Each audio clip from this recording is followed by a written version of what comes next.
CNBC आवाज Motilal Oswal studios में आपका स्वागत है। नमस्कार, मैं हूं आपके साथ आशीष चतुर्वेदी और आप देख रहे हैं खिलाड़ी नंबर 1। हफ्ते की शुरुआत हो रही है। शुरुआत तो अच्छी हुई थी, लेकिन अब मार्केट थोड़े से फिसलते हुए नजर आ रहे हैं। बहुत सारे स्टॉक्स हैं जहां पर अर्निंग्स का रिएक्शन, लेकिन सबसे पहले निफ्टी अब तकरीबन ऑफ हाइज के एक्शन के साथ 40 से 50 अंकों की गिरावट लाल निशान में यहाँ पर देखने को मिलेगा। बैंक निफ्टी जहां पर आप देखें तो मिक्स सेट ऑफ रिएक्शन है। कोटक इंडसइंड फिसले हैं, एक्सिस से सपोर्ट मिल रहा है, फ्लैट चल रहा है, लेकिन अपने हरे निशान को मेंटेन किए हुए, लेकिन ना के बराबर, सिर्फ 15-16 अंकों की बढ़त है। मिड कैप की बात करें जहां पर शुक्रवार के आखिरी 1 घंटे में जबरदस्त पेन देखने को मिला। लाल निशान है, 100 अंकों की गिरावट है, लेकिन परसेंटेज के लिहाज से कोई सिग्निफिकेंट नहीं। स्मॉल कैप को देखते हैं, यहाँ पर पेन काफ़ी ज़्यादा नजर आया था। आज भी आप देखें तो ऑलमोस्ट अब डे लो के करीब ही आ गया है। 0.25% की गिरावट, 55 अंकों का कट यहाँ पर आपको स्मॉल कैप पर नजर आ रहा है। पूरी मार्केट आपसे क्या कह रही है, कितने शहरों में तेजी, कितने शहरों में गिरावट, तो यह आंकड़ा लगातार बदला है। 9-15 से लेकर अब तक आप देखें तो दोनों जो आंकड़े हैं एक बार के लिए यहाँ पर एक एक्सिस भी देखने को मिला। अब 1900 शेयर ऐसे हैं मार्केट में जहाँ पर आप देख सकते हैं कि गिरावट के साथ कारोबार नजर आ रहा है।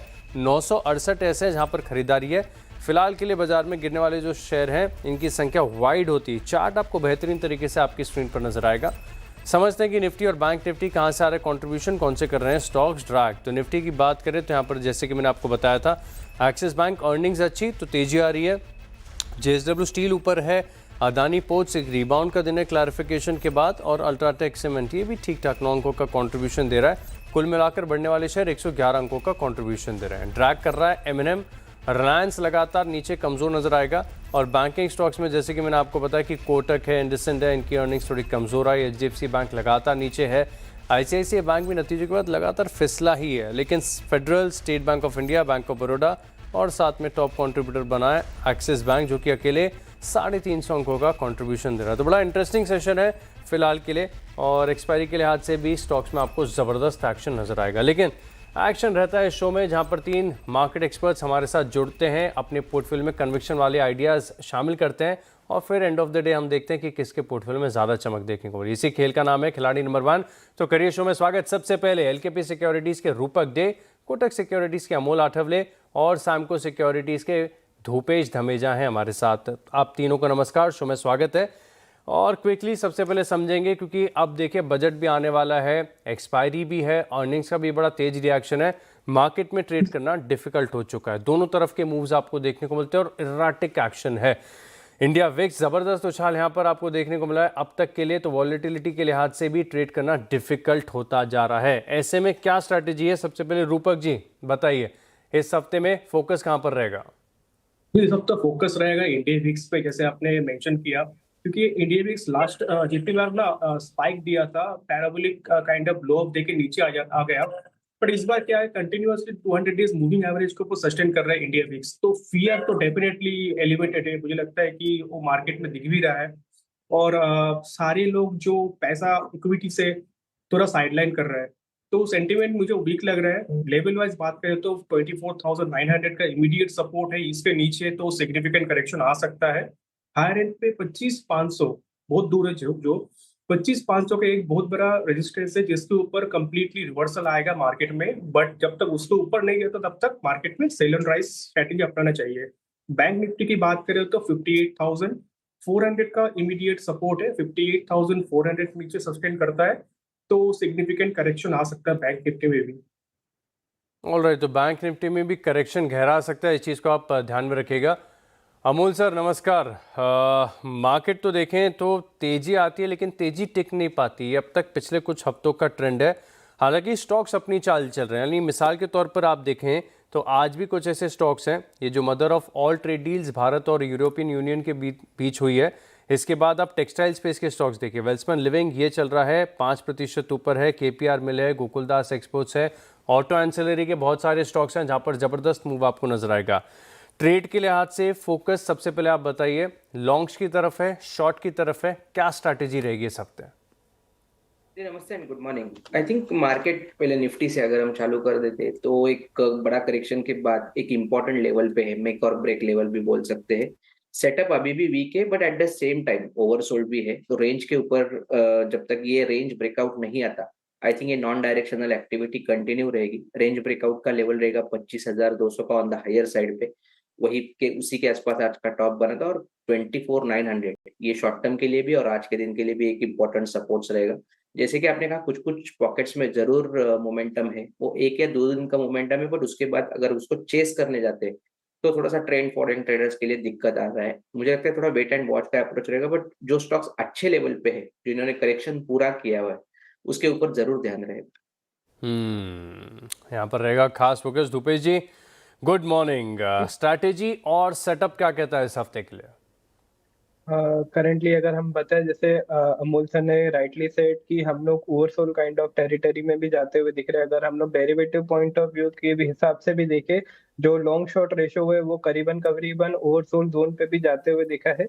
और साथ ही साथ एक फिर भी हम एक लेवल ध्यान पे रख सकते हैं, 24,900 24,850। अगर उसके नीचे फॉलो थ्रू ब्रेकडाउन आता है तो ही कोई डिसाइसिव शॉर्ट का प्लान कर सकते हैं। बट करंट लेवल पे थोड़ा वेट एंड वॉच करेंगे। अगर हायर लेवल्स पे अराउंड 25,300 25,400 के अराउंड शॉर्टिंग की अपॉर्चुनिटी मिलती है पुल बैक रैली के बाद, तो ही हम लोग कोई डिसाइसिव ट्रेड प्लान देख सकते हैं। Same with bank Nifty currently 58,500 की इधर होल्ड होते हुए दिख रहा है। बट सेम एक रेंज का ब्रेकडाउन के नीचे ही सस्टेन हो रहा है। डेज लो कटता है आज का, तो एक further follow through down side में हम लोग देख सकते हैं। बाकी सेम सेल ऑन राइज का ही अपॉर्चुनिटी हम बैंक निफ्टी में ही देखेंगे। ऑन राइज की अपॉर्चुनिटी यहाँ पर मार्केट पर आइडेंटिफाई की। अब देखेंगे इनके पोर्टफोलियो में कितने सेल आइडियाज आते हैं, लेकिन सबसे पहले अब शुरुआत कर लेते हैं रूपक जी के साथ। और हमारे जो 3 मार्केट एक्सपर्ट्स हैं, दर्शकों को बता दूं कि ये अपने पोर्टफोलियो में आज 3 ट्रेड आइडिया जानेंगे। उसके बाद इनके पास विकल्प भी होगा किसी ट्रेड को क्लोज करने के लिए या फिर नए ट्रेड जोड़ने के लिए। एक एक अपडेट हम आपके साथ शेयर करेंगे, लेकिन सबसे पहले रूपक जी बताइए पहला ट्रेड आज के लिए। जी, पहला ट्रेड डेफिनेटली स्ट्रॉन्ग सेक्टर से हो रहेगा। मेटल सेक्टर जो आउट परफॉर्म कर रहे हैं कंटिन्यूअसली, तो उसमें से एक स्टॉक मुझे बहुत अच्छा लग रहा है अभी भी, नेशनल एल्युमिनियम। ये स्टॉक ने एक रिसेंटली कंसोलिडेशन दिखाया था, उसके बाद एक वापस एक बार रैली चालू किया स्टॉक ने। तो मुझे लगता है 400 तक अपसाइड में जा सकता है। स्टॉक पे बाई की सलाह रहेगी अराउंड करंट मार्केट प्राइस, और एक स्टॉप लॉस डालूंगा मैं 370 पे। 370 के स्टॉप लॉस के साथ, यानी 378 रुपये के करीब का भाव चल रहा है। 7-8 रुपये नीचे का स्टॉप लॉस लगाया है और फिर 400 रुपये तक के टारगेट्स देखने को मिल सकते हैं। और ठीक बात है, मेटल जिस प्रकार से आउट परफॉर्म कर रहे हैं, कंफर्ट आ रहा है। अब जेएसडब्ल्यू स्टील की अर्निंग्स के बाद रिएक्शन देखिए, तेजी की तरफ देखने को मिला। हिंदुस्तान कॉपर आज भी चमका है, चांदी चल रही है, तो हिंदुस्तान जिंक में भी तेजी आ रही है और बाकी के छोटे मेटल स्टॉक्स यहाँ पर भी एक्शन है। और इसी के चलते अगर आप देखें तो इस स्पेस में सबसे ज़्यादा कन्विक्शन आ रहा है। पहला स्टॉक नाल्को, इसके साथ जाएंगे रूपक जी। अमोल सर, आपकी तरफ से कौन सा सेक्टर, कौन सा स्टॉक सबसे पहले?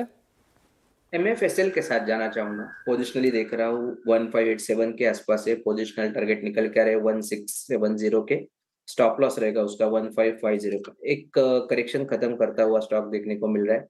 और ये 1580 एक ऐसा जोन है, एक रिट्रेसमेंट सपोर्ट है। यहाँ पे अगर रिवर्सल फॉर्मेशन सक्सेसफुल होता है तो एमएफएसएल में एक पोजिशनल पॉइंट ऑफ व्यू से रैली देखने को मिल सकती है। तो 1593 रुपये के करीब का भाव बताया, 1580 आपने बताया स्टॉप लॉस। और टारगेट कितना है? एमएफएसएल का टारगेट है 1670। 1670 का टारगेट, 1580 रुपये का स्टॉप लॉस। एमएफएसएल यानी मैक्स फाइनेंशियल्स यहाँ पर खरीदने की सलाह आ रही है। फिलहाल के लिए देखें तो स्टॉक में कुछ खास एक्शन देखने को नहीं मिल रहा है। धूपेश जी, शॉर्ट या लॉन्ग, कौन सा आइडिया सबसे पहले? सबसे पहले हम लॉन्ग की तरफ ही जाएंगे। मेटल सेक्टर जो अच्छा मोमेंटम विटनेस होते हुए दिख रहा है। अगर हम लोग बात करें स्टॉक की, जेएसएल एक अपने 200 डेमा से रिवर्सल काइंड ऑफ फॉर्मेशन बनाता हुआ दिख रहा है। और प्रीवियसली भी देखे तो सेम काइंड ऑफ सेटअप पे एक अच्छी अपॉर्चुनिटी मिली थी। तो करंट लेवल 771 से हम लोग बाय करने की सलाह देंगे। स्टॉप लॉस रहेगा 745 का, और ऊपर के लिए हम लोग टारगेट देख सकते हैं 825 के। 745 का स्टॉप लॉस, 825 के target. Jindal stainless GSL limited इस स्टॉक को चुना है, तो यानी मेटल स्पेस पर कन्विक्शन आ रहा है। लेकिन रात एक थोड़ी सी हैरत की बात ये नज़र आ रही है कि आप तीनों मार्केट एक्सपर्ट्स को ऊपर की तरफ ज़्यादा अपसाइड नहीं नज़र आती। स्टॉक्स कहीं ना कहीं ऑफ आइज हो सकते हैं, लेकिन अभी तक एक भी सेल आइडिया नहीं है आपकी लिस्ट में। चलिए कोई बात नहीं। धूपेश जी, दूसरा आइडिया आज के लिए? दूसरा आइडिया भी हम बाय का ही देंगे। स्टॉक एक ब्रेकआउट का रिट्रेसमेंट के बाद रिवर्सल काइंड ऑफ फॉर्मेशन बनाता हुआ दिख रहा है। ऑयल इंडिया स्टॉक का नाम है। करंट लेवल 443, वहां से बाय की सलाह रहेगी। डे लो के नीचे 428 का स्टॉप लॉस रखेंगे और अपसाइड में हम लोग 475 के टारगेट देख सकते हैं। 475 तक के टारगेट्स यहाँ पर आपको देखने को मिल सकते हैं। धूपेश धमीजा की तरफ से ऑयल इंडिया स्टॉक के ऊपर फोकस आ रहा है। 428 का स्टॉप लॉस है, भाव चल रहा है 443 रुपए का। टारगेट स्टॉप लॉस यहाँ पर आप रखिएगा, खास फोकस। अमोल जी, दूसरा आइडिया आपकी तरफ से। आईआरसीटीसी के साथ जाना चाहूंगा। एक कॉन्ट्राबेट है, 609 के आसपास चल रहा है। पोजिशनली अगर इसमें टेक्निकल बाउंस बैक आता है तो 650 तक के लेवल निकल के आ रहे। स्टॉप लॉस रहेगा उसका 594 का। एक तो ओवरसोल्ड काफी है, और जिस तरीके के फॉर्मेशन बने डेली और इंट्राडे चार्ट्स पे, मुझे लगता है यहाँ पे अगर रिवर्सल फॉर्मेशन सक्सेसफुल होता है तो एक शार्प टेक्निकल बाउंस बैक हम आने वाले दिनों में देख सकते हैं। और जैसे कि ओवरऑल मार्केट टेक्सचर वोलेटाइल है, इस स्टॉक में भी stop loss strictly follow. Stop loss strictly follow करना पड़ेगा सर, क्योंकि आप ट्रेंड के भी अगेंस्ट जा रहे हैं। ये स्टॉक में देख रहा हूँ कुछ करने के मूड में ही नहीं है, सिर्फ और सिर्फ गिरावट यहाँ पर देखने को मिल रही है। इनफैक्ट अगर रेलवे में रिकवरी भी आती है तो ये स्टॉक सबसे पीछे होता है तेजी करने के लिए। तो आईआरसीटीसी वर्ड ऑफ कॉशन के साथ आपने बताया यहाँ पर क्या भाव चल रहा है, 609 रुपये का टारगेट है, 594 रुपये का 594 का स्टॉप लॉस है आपकी तरफ से, और फिर टारगेट्स यहाँ पर देखने को मिल सकते हैं। देखिए बखूबी आपको चार्ट दिखाया गया, 2 साल का 35% की गिरावट देखने को मिली, यानी ना कि सिर्फ 1 साल, 2 साल में भी स्टॉक में पैसा नहीं बना है। लेकिन ठीक है, कॉन्ट्रा व्यू है तो यहाँ पर छोटे स्टॉप लॉस के साथ आप नजर रख के चल सकते हैं। रूपक जी, दूसरा आइडिया मेरा रहेगा सीयूबी। छोटा कुछ प्राइवेट सेक्टर बैंक अच्छा चल रहा है, मोमेंटम दिख रहा है सीयूबी में। फॉलिंग ट्रेंड लाइन ब्रेकआउट है आवली चार्ट पे, तो मुझे लगता है सेंटिमेंट पॉजिटिव रहेगा वेरी शॉर्ट टर्म के लिए। 310 रुपये तक अपसाइड में जा सकता है, तो स्टॉक में बाई की सलाह रहेगी अराउंड 286 पर टारगेट ऑफ 310, और नीचे स्टॉप लॉस मेंटेन करके चलना होगा एट 276। 276 का स्टॉप लॉस और 310 के target. City union bank out performing stock रहा है, अब तक काफी बढ़िया तेजी यहां पर देखने को मिली है। आज भी ऐसे मार्केट में 3-4% के बड़े मूव है, तो ट्रेंड के साथ जा रहे हैं, खरीदारी कर रहे हैं सिटी यूनियन बैंक में। अब क्योंकि हमारे तीनों मार्केट एक्सपर्ट्स को 3-3 आइडियाज बताने हैं और सबको एक एक स्टॉक बताने का पहले मौका मिलना चाहिए, तो अमोल जी आप बताइए तीसरा stock. Positional point of view से देख रहा हूँ 1335 के आसपास है। पोजिशनली टारगेट निकल के आ रहे हैं 1400 के। स्टॉक बताया सर अमोल जी आपने, स्टॉक नहीं सुन पाए हम। ICICI bank. ओके। और रिपीट कर देता हूँ, 1335 के आसपास है, 1400 तक के टारगेट्स निकल के आ रहे। स्टॉप लॉस रहेगा उसका 1310 का। एक करेक्शन जरूर शार्प हुआ है, बट ये लेवल्स अच्छे, लास्ट टाइम यही से एक टेक्निकल बाउंस बैक देखने को मिला था और वो काफी शार्प था। यहाँ पे भी साइंस दिख के आ रहे कि अगर मार्केट में बाउंस बैक आता है तो आईसीआईसीआई बैंक का कंट्रीब्यूशन शायद पॉजिटिव साइड पे रहे। ऑल राइट, तो रिकवरी के होप मार्केट को इन्फ्लुएंस करते हुए नजर आ रहे हैं, और आईसीआईसीआई बैंक 1400 रुपये के टारगेट के लिए खरीदारी कर सकते हैं। 1338 रुपये के करीब का भाव चल रहा है, 1310 रुपये का आपको स्टॉप लॉस लगाना है। रूपक जी, दूसरा आइडिया, तीसरा आइडिया आज के लिए। तीसरा आइडिया मेरा सेल कॉल रहेगा। मैं देख रहा हूँ कि बजाज फिनांस में सेलिंग प्रेशर कंटिन्यूअसली है, और हालांकि ओवरसोल्ड जोन के आसपास है, लेकिन सेलिंग प्रेशर और भी इंक्रीज होते हुए, इंटेंसिफाइड होते हुए दिख रहा है। तो मुझे लगता है यहाँ से एक 2.5%, 3% काइंड ऑफ फॉल और आ सकता है। तो मैं यहाँ से सेल कॉल दूंगा अराउंड 916। नीचे मुझे लगता है 870 तक जा सकता है, और हायर एंड पे एक स्टॉप लॉस रखूंगा मैं 930 पे। 930 के स्टॉप लॉस के साथ इस शो में पहला सेल आइडिया है बजाज फाइनेंस पर। 1.25% की गिरावट यहाँ पर आपको देखने को मिल रही है, तो यहाँ पर स्टॉप लॉस लगाइए 930 का, और फिर 870 रुपये तक के टारगेट्स देखने को मिल सकते हैं। बजाज फाइनेंस यहाँ पर करना चाहिए शॉर्ट। धूपेश जी, तीसरा आइडिया आपकी तरफ से कौन सा होगा? तीसरा आइडिया भी हम बाय की तरफ ही जाएंगे। स्टॉक करेक्शन के बाद एक reversal kind of formation witness करता हुआ दिख रहा है। यूपीएल स्टॉक का नाम है। 716 717 के अराउंड ट्रेड होता हुआ दिख रहा है। करंट लेवल से खरीदारी की राय रहेगी। 695 का हम स्टॉप लॉस लगाएंगे, और अपसाइड में जो टारगेट रहेंगे वो 760 के हम लोग टारगेट देख सकते हैं। 760 रुपये तक के टारगेट्स देखने को मिलेंगे। 675 रुपये का स्टॉप लॉस है, और यूपीएल पर ब्रोकरेज हाउस की रिपोर्ट्स का भी असर देखने को मिल रहा है। कमजोर मार्केट में भी थोड़ी सी स्ट्रेंथ है यहाँ पर, और बहुत ही ग्लोबली वेल डाइवर्सिफाइड कंपनी है। 760 का टारगेट, 695 का स्टॉप लॉस, यहाँ पर आप रखिए खास फोकस। तो हमारे जो 3 मार्केट एक्सपर्ट्स हैं इनकी तरफ से 3 ट्रेडिंग आइडियाज़ अपने पोर्टफोलियो में शामिल कर दिए गए। अब देखना होगा कि किसके पोर्टफोलियो में सबसे ज़्यादा बढ़त आपको देखने को मिले, रिटर्न्स के लिहाज से कौन मारता है बाजी। एक काम करते हैं, एक छोटे से ब्रेक के लिए रुक ले, लेकिन ब्रेक के बाद जेंसार टेक के मैनेजमेंट से हम सुनेंगे कि इन नतीजों में क्या रहा खास। आप बने रहे हमारे साथ। तीसरी तिमाही में कंपनी के मुनाफे और आय में तो ज़रूर आपको बढ़त देखने को मिली, लेकिन कॉन्स्टेंट करेंसी ग्रोथ में कमी आई है। नतीजों के बाद कंपनी के सीईओ और एमडी मनीष टंडन ने कहा है कि मजबूत डील पाइपलाइन और ऑर्डर बुक से आगे फायदा मिलेगा। क्या कहा है, आइए सुनते हैं। अगर हम डील पाइपलाइन की बात करें तो देखिए हमारी पाइपलाइन काफ़ी अच्छी है और ऑर्डर बुकिंग्स जो हैं वो करीब 181 मिलियन की ऑर्डर बुकिंग है, डॉलर 181 मिलियन की, जो कि काफ़ी अच्छी है। पिछले क्वार्टर से 14% ज़्यादा है। ऐसे एनवायरनमेंट में कस्टमर्स, हम लोग खुद ही कॉशियस रहते हैं कि हम अपने खर्चे में कॉशियस रहते हैं कि भाई जरा हाथ दबा के खर्च करते हैं। तो वही हमारे क्लाइंट्स भी कर रहे हैं, थोड़ा हाथ दबा के खर्च कर रहे हैं। ऐसा नहीं है कि बहुत ज़्यादा डिलेड डिसीजन मेकिंग या ऐसी सब, मेरे हिसाब से तो नहीं है। तो डिमांड एनवायरनमेंट अच्छा लग रहा है, हालांकि नतीजे इस बार देखें तो थोड़े से सुस्त देखने को मिले हैं। स्टॉक चलने का नाम नहीं ले रहा है, लेकिन गिरावट यहाँ पर लगातार आ रही है। आज 2.25% की गिरावट है। रूपक जी, जेंसार टेक चार्ट देखकर बताइए कैसा लग रहा है स्टॉक। जेंसार टेक का चार्ट अगर देखें वीकली टाइम फ्रेम में कंटिन्यूसली नीचे आ रहा है और lower top lower bottom formation बना रहा है। बट अगर देखें, अगर थोड़ा डीप डाइव करें इसके अंदर, 680 का एक सपोर्ट रहेगा। 680 का सपोर्ट अगर नहीं टूटता है डिसाइसिवली तो मुझे लगता है एक रिकवरी आ सकता है जो स्टॉक को 760 और 800 तक लेके जा सकता है। चलिए कुछ और बजिंग स्टॉक्स की बात करते हैं और एक साल का चार्ट लेकर आते हैं डिक्सन टेक्नोलॉजीज का। आज दरअसल नया 52 हफ्तों का निचला स्तर स्टॉक ने छुआ है। 3% की गिरावट देखने को मिली है और ये स्टॉक में भी पेन काफ़ी ज़्यादा है। इनफैक्ट लोअर लोज के वीकली चार्ट पर लगातार फॉर्मेशन में देखते जा रहा हूँ। एक साल में 35% नीचे है।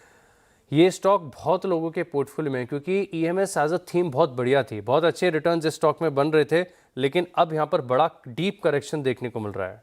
अमोल जी, चार्ट देखकर बताइए, आईआरसीटीसी पर तो आपका कॉन्ट्रा व्यू है। डिक्सन टेक क्या गिरावट गहराएगी या फिर अब यहाँ से बाउंस आ सकता है? देखिए, वीक फॉर्मेशन है और काफी वीक है। 20 डे सिंपल मूविंग एवरेज के नीचे कंसिस्टेंटली ट्रेड हो रहा है। नंबर 2, अगर पैटर्न के हिसाब से भी देखते हैं तो lower top formation consistently hold कर। नंबर 3, जो भी इंपॉर्टेंट सपोर्ट्स लेवल है वहां पे कोई ऐसा बाइंग डेवलप होता हुआ देखने को नहीं मिल रहा है। हालांकि मोमेंटम इंडिकेटर्स ओवरसोल्ड जरूर दिखा रहे हैं, बट वेट एंड वॉच का अप्रोच रहेगा क्योंकि करेक्शंस काफी शार्प आ रहे हैं और बाउंस बैक ना के बराबर है अभी फिलहाल। तो वेट एंड वॉच का अप्रोच रहेगा। बट तब तक ये स्टॉक लेवल के हिसाब से अगर मैं देखता हूँ 10,500 के नीचे है। ये जो वीक सेंटीमेंट बना हुआ है वो शायद आने वाले दिनों में भी कंटिन्यू रहने के चांसेस चार्ट्स पे दिख के आ रहे हैं। तो बड़ा वीक सेंटिमेंट है और कमज़ोरी यहाँ पर गहराती हुई नज़र आ सकती है, लेकिन हर तरफ कमज़ोरी नहीं है। कुछ स्टॉक ऐसे हैं जो कमज़ोर मार्केट में भी आउट परफॉर्म करते हैं और ये स्टॉक्स होते हैं ऑफ द रेडार वाले, जिनकी ज़्यादा कोई बात नहीं करता, चर्चा नहीं होती, लेकिन ये स्टॉक एकाएक बड़ा मूव देते हैं। लाइए चार्ट करूर वैश्य बैंक का। आज 10.5% की तेजी स्टॉक में देखने को मिली है। अब प्राइस से ज़्यादा फोकस रखेगा वॉल्यूम पर, क्योंकि वॉल्यूम में देख रहा हूँ बहुत टाइम के बाद हाईएस्ट देखने को मिले। इनफैक्ट पिछले साल मई के बाद से सबसे सर्वाधिक वॉल्यूम के साथ यहाँ पर इसमें बड़ा सर्ज देखने को मिला है। एक 26 दिसंबर को भी पिछले साल इसमें बड़ा वॉल्यूम का एक्शन देखने को मिला था। बड़ी मैसिव तेजी है, स्टॉक आउट परफॉर्मिंग रहा है। आप इसकी चाहे प्राइवेट बैंक्स के साथ तुलना करके देखें या एकाएक बड़ा मूव स्टॉक में है। अब बड़ा सवाल यही है कि 10-11% की तेजी के साथ क्या ये स्टॉक अभी भी अट्रैक्टिव है? धूपेश जी, चार्ट देखिए करूर वैश्य बैंक का, 293 का भाव, आज में 28 रुपए बढ़ गया। क्या करें अब? करंटली अगर हम बात करें, अगर करंटली जिसके होल्डिंग के हिसाब से अगर हम बात करें तो स्टॉक अभी भी स्ट्रॉन्ग आउट परफॉर्म करता हुआ दिख रहा है मार्केट को। और साथ ही साथ अगर हम लोग तीनों हायर टाइम फ्रेम पे देखें, डेली, वीकली, मंथली, तीनों ही टाइम फ्रेम पे अपने 10 मूविंग एवरेज के ऊपर सस्टेन होता हुआ दिख रहा है। तो ये एक स्ट्रॉन्ग साइन होती है जहाँ पे मोमेंटम कंटिन्यू आगे भी रहता हुआ दिख सकता है। बट अगर हम बात करें, अगर स्टॉक होल्ड है तो हम लोग नीचे में 270 रुपए का पोजिशनल लॉन्ग टर्म बेसिस का स्टॉप लॉस लगा के ये स्टॉक को फर्दर राइट कर सकते हैं। और एक्सटेंडेड टारगेट के हिसाब से हम बात करें 320-325 तक, थोड़े ही टाइम में हम लोग को ये स्टॉक आगे और मोमेंटम विटनेस कर सकते हैं। बट 270 का स्टॉप लॉस लगाएंगे, जहाँ पे हम लोग मोमेंटम में देख सकते हैं स्टॉक को आगे भी। ऑल राइट, मोमेंटम यहाँ पर बिल्टअप होता हुआ नजर आ सकता है, स्टॉक में ज़बरदस्त प्राइस वॉल्यूम एक्शन है। तो चलिए एक काम करते हैं, एक छोटे से ब्रेक के लिए रुक रहे हैं, लेकिन ब्रेक के बाद तीनों खिलाड़ियों का रिपोर्ट कार्ड आपकी स्क्रीन पर। ब्रेक के बाद आपका स्वागत है और अब देखते हैं रिपोर्ट कार्ड। सबसे पहले हम देखते हैं रूपक जी के पोर्टफोलियो को। तो यहाँ पर आइडियाज़ हैं 3। एक है शॉर्ट साइड पर Bajaj finance, city union bank यहाँ पर खरीदारी की राय दी और मिडिल स्पेस में नाल्को की चमक बढ़िया है। देखते हैं कि इन स्टॉक्स में क्या एक्शन मिला है आपके साथ शेयर करने के बाद। तो नाल्को ऊपर है, सिटी यूनियन बैंक ये भी थोड़ा सा ऊपर है, लेकिन इनके गेंस को सेट ऑफ कर रहा है बजाज फाइनेंस, जो कि कॉल थोड़ी सी उल्टी पड़ गई, कोई बात नहीं। चलिए अभी देखते हैं हम अमोल आठवले के पोर्टफोलियो को। तो IRCTC पर कॉन्ट्रा व्यू, ICICI बैंक यहाँ पर भी कॉन्ट्रा है और मैक्स फाइनेंशियल्स यहाँ पर भी की है खरीदारी। जिन स्तरों पर से आपके साथ शेयर किया गया है अभी कुछ ही मिनटों पहले जो शेयर किया, आप देखिए ICICI बैंक आधे % की तेजी आ रही, मैक्स फाइनेंशियल बढ़िया चल गया और IRCTC एज पर एक्सपेक्टेशन कुछ खास करने के मूड में नहीं। धूपेश धमेजा के पोर्टफोलियो को देखा जाए, आइडियाज़ हैं 3, तीनों है लॉन्ग साइड पर, जिंदल स्टेनलेस है, ऑयल इंडिया है और UPL 760 के टारगेट के लिए। इन तीनों स्टॉक्स में जो एक्शन आपको फिलहाल के लिए देखने को मिल रहा है, इसमें UPL क्या बात है 0.6%, ऑलमोस्ट 1%, जिंदल स्टेनलेस से भी ऊपर आ गया और ऑयल इंडिया इसमें भी बढ़त देखने को मिल रही है। चलिए बढ़िया स्टॉक पिकिंग यहाँ पर देखने को मिली धूपेश की तरफ से। अब फाइनल रिपोर्ट कार्ड बता रहा है कि धूपेश धमेजा का पोर्टफोलियो है 1.6% ऊपर, वहीं अमोल आठवले के पोर्टफोलियो में ऑलमोस्ट 1% की तेजी देखने को मिल रही है। स्टेबल हरा निशान है, लेकिन थोड़ा सा फ्लैट रूपक जी का पोर्टफोलियो। लेकिन ध्यान रहे अभी तो महज खेल की शुरुआत हुई है, फ्राइडे 3:30 बजे तक का समय और तब तक पोर्टफोलियो में ढेर सारे फेरबदल देखने को मिलेंगे।